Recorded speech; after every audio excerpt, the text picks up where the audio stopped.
नमस्कार विद्यार्थी मित्रांनो, अतिशय महत्वाचा टॉपिक आहे मुंबई हायकोर्ट भरती जी मुलाखत होणार आहे, इंटरव्ह्यू होणार आहे.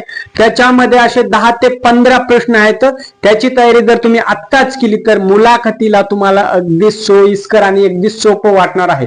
कुठले प्रश्न विचारले जाऊ शकतात आणि त्याची उत्तरं कशी द्यायची स्टेप बाय स्टेप सांगणार आहे. त्यामुळे कृपा करून व्हिडिओ शेवटपर्यंत पहा. एक 5 ते 10 मिनिटाचा वेळ घेतो तुमचा फक्त. त्याच्यामध्ये तुम्हाला खूप प्रश्न हाती लागणार आहेत आणि हेच प्रश्न नक्की विचारले जाऊ शकतात. याच्या रिलेटेड ह्याच्या सारखेच याच्यामधले काही प्रश्न, म्हणून व्हिडिओ शेवटपर्यंत पहा. लक्षात घ्या, सगळ्यात पहिल्यांदा तुम्ही ज्यावेळेस इंटरव्ह्यूला जाल त्यावेळेस तुमचा इंट्रो कसा द्यायचा. तुमचं नाव, गाव, शिक्षण मोजक्या आणि इफेक्टिव्ह शब्दामध्ये तुमचं इंट्रो त्यांना द्यायचं आहे, तेथील अधिकाऱ्यांना. त्या ठिकाणी दुसऱ्या कुठलेही धातांग पसारा अजिबात सांगत बसायचं नाही, ओनली स्पेसिफिक बोलायचे. दुसरा प्रश्न असा आहे, का नोकरी जॉईन करायची? खूप मोठा प्रश्न आहे. मुंबई हायकोर्टापेक्षा प्रायव्हेट सेक्टर मध्ये तुम्हाला सॅलरी जास्त जर मिळत असेल तर तुम्ही शासकीय नोकरी का जॉईन करताय किंवा का नोकरी करायची आहे? याच्यामध्ये तुम्हाला फायदा काय, तोटा काय आणि तुम्ही हीच नोकरी का सिलेक्ट केली? त्याला उत्तर असं द्यायचंय सुरुवातीला एकदम स्पेसिफिक भाषेमध्ये की माझं गव्हर्नमेंट जॉब हे ड्रीम होतं. मला पैशापेक्षा माझं ड्रीम फुलफिल पूर्ण करणे महत्वाचं वाटलं, म्हणून ही अतोनात मेहनत करून माझं ड्रीम कंप्लीट होण्याचं मला समाधान आहे आणि जनसामान्यांची शासनाच्या माध्यमातून सेवा करण्यास मला भाग्य मिळतंय, म्हणून ही नोकरी जॉईन करायचं. सिंपल एवढ्याच शब्दामध्ये उत्तर द्यायचंय. तिसरा पॉइंट आहे, शिपाई, ड्रायव्हर आणि क्लर्क 3 पदासाठी जाहीर भरती आहे. तर या 3 पदाचे नेमकं कामकाज काय असणार? ड्रायव्हर पदाचं हे बघा, सगळ्या गोष्टी तुम्ही थोडेसे अभ्यास करून जायचे. ड्रायव्हर म्हटलं की काय, ज्या कोर्टाच्या शासकीय गाड्या असतात तर त्यांचं one place to another place transport करणं हे ड्रायव्हरचं सगळ्यात महत्वाचं मेन काम आहे. शिपायाचं काम जर तुम्ही पाहिलं, one place to another office मधले जे काही वर्क असतील, फाईल ट्रान्सफर करणे इकडून तिकडे किंवा जे सिनियर ऑफिसर असतील त्यांनी जे काही काम सांगतील ते शिपायाला करणं त्या ठिकाणी गरजेचं असतं. आणि क्लर्कचं नोंदी ठेवणे, या गोष्टी वेगवेगळ्या असतात. त्याच्यानंतर ह्या 3 पदाचे तुम्ही कामकाज व्यवस्थित समजून घ्यायचे आहे आणि ते व्यवस्थितरित्या सांगायचे आहे. लक्षात घ्या, ह्याच्या मधले बरेचसे प्रश्न तुम्हाला येणार आहेत, म्हणून कृपा करून व्हिडिओ शेवटपर्यंत 2 मिनिटं तुमचा वेळ जाऊ द्या. शिक्षण किती? या ठिकाणी 7वी पास पासून ग्रॅज्युएट वाल्यांना संधी आहे, म्हणून तुम्ही कुठल्या पदासाठी फॉर्म भरलेला होता आणि कुठल्या पदासाठी तयारी करते हे मला एकदा कळू द्या. तुमचं शिक्षण किती हे झालंय हे कसं सांगायचं? जर तुमचं 8वी 10वी किंवा 7वी 12वी ग्रॅज्युएशन झालं असेल तर ते सविस्तरपणे माझं शिक्षण 12वी झालंय, या कॉलेजमधून झालं आहे आणि मला 12वीला एवढे पर्सेंटेज आहेत आणि तिथून पुढे मी प्रिपरेशन केलं आणि व्हॅकन्सीसाठी ट्राय करत आहे. बस सिंपल 2-3 शब्दामध्ये सांगायचं आहे. 5वं आहे, कोर्टाचे शिस्त नियम माहिती आहेत का? आता कोर्ट म्हणलं की खूप स्ट्रिक्टपणा आला, त्याच्यामध्ये शिस्त आणि नियम अगदी काटेकोरपणे तंतोतंत कडक कायद्याची शिस्त असते. मग कोर्टाची शिस्त काय? वेळ ही सगळ्यात कोर्टाची सगळ्यात महत्वाची शिस्त आहे. ठीक आहे, त्याच्यामुळे वेळेला महत्व द्यायचं आहे. ह्या प्रश्नाचं उत्तर, हा प्रश्न तुम्हाला 99% विचारू शकतात, लक्षात घ्या. दुसरा प्रश्न आहे, कुठे काम केले आहे का? तुम्ही नेटकेच ही परीक्षा पास झालात आणि इंटरव्ह्यूला आलात किंवा याच्या अगोदर तुम्हाला काही एक्सपिरियन्स आहे का? जसं की तुमचा प्रायव्हेट सेक्टर असेल किंवा इतर गव्हर्नमेंट सेक्टर मध्ये तुम्हाला यापूर्वी काही अनुभव आहे का कामाचा? जर असेल तर सविस्तररित्या कधीपासून कधीपर्यंत काम केले, कधी जॉईनिंग झाला होतात आणि ते काय काम करत होतात हे व्यवस्थित न घाबरता तेथील अधिकाऱ्यांना सांगायचं आहे, direct eye to eye contact करून. लक्षात घ्या.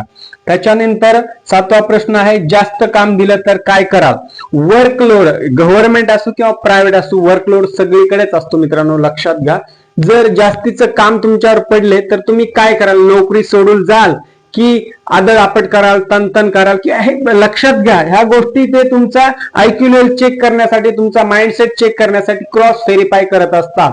म्हणजे तुम्ही कोर्टामध्ये जॉब करताय तर त्या ठिकाणी तुम्हाला शिस्त, वेळ, नियम आणि वर्कलोड प्रेशर करणं यायला पाहिजे, म्हणून हे क्रॉस क्वेश्चन त्या ठिकाणी करत असतात. म्हणून ह्याला व्यवस्थित उत्तर द्यायचं आहे.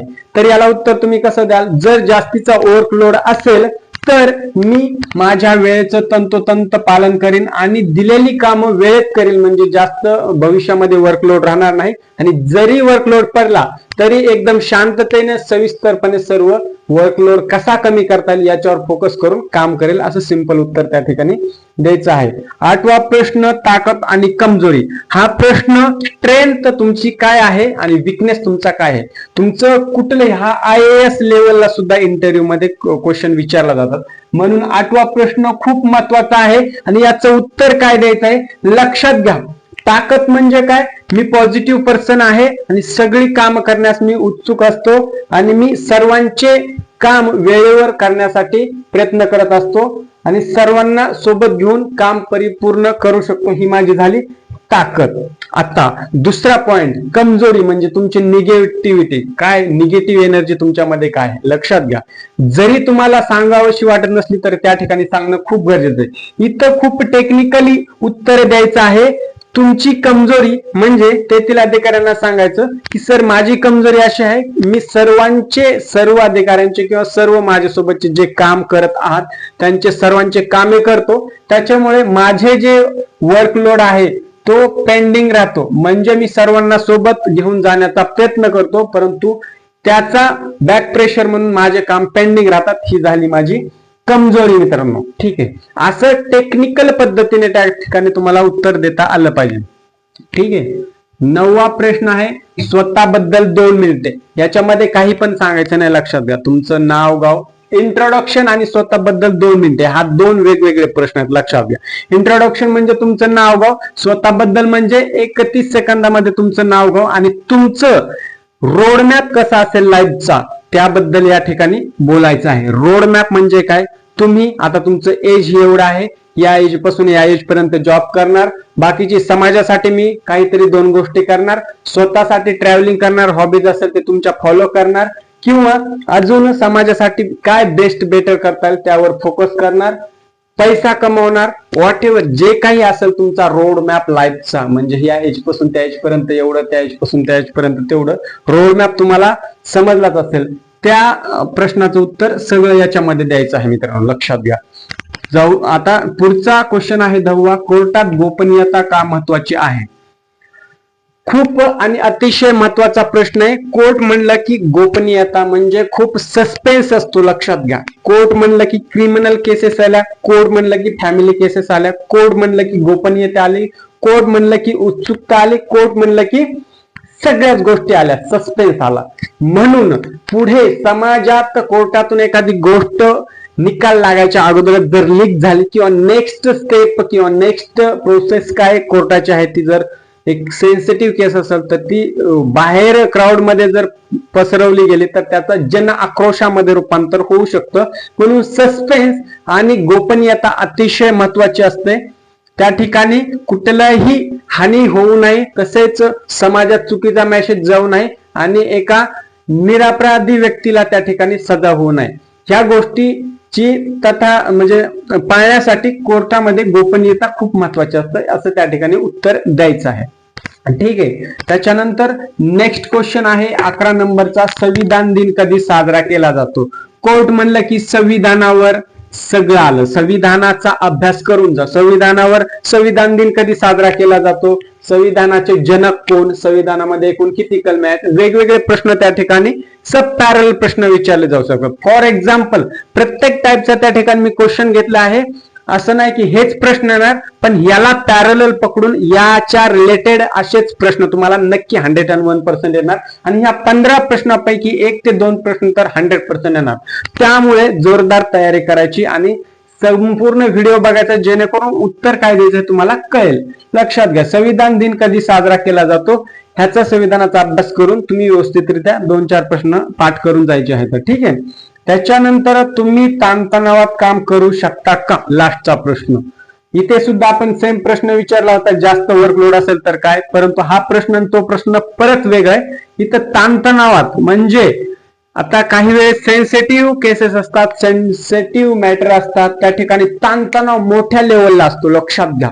आणि त्या ठिकाणी जर तुम्ही सॉफ्ट हार्ट पर्सन असाल आणि त्या ठिकाणी खूप जास्त ताणतणाव आहे, वरिष्ठ अधिकाऱ्यापासून एकदम शिपायापर्यंत ताणतणावाच्या काही गोष्टी असतात, त्यावेळेस तुम्ही त्या ठिकाणी तुम्हाला स्वतःला सर्व करणे खूप गरजेचे आहे आणि कसं हँडल करतात ती सिच्युएशन त्या ठिकाणी तुम्हाला सांगायचं आहे. कशी परिस्थिती हँडल करा.